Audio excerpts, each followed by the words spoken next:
తులారాశి వారికి వ్యయస్థానంలో శుక్రుడు, లాభస్థానంలో రవి, బుధుడు, కేతువు, దశమ స్థానంలో గురువు, భాగ్యస్థానంలో కుజుడు, పంచమ స్థానంలో రాహువు, షష్టమ స్థానంలో శనైశ్వరుడు. నూతన కార్యక్రమాలను ప్రారంభించాలన్న ఆలోచనలు కలిగి ఉంటారు. పార్ట్నర్షిప్లో ఉన్నటువంటి వ్యాపారాలు, వ్యవహారాలు అనుకూలంగా ఉంటాయి.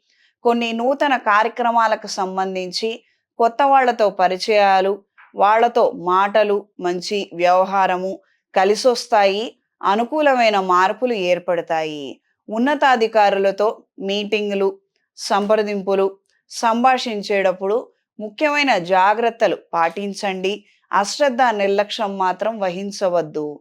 కొన్ని ముఖ్యమైనటువంటి అవకాశాలు, కొత్త అవకాశాలను పొందగలుగుతారు.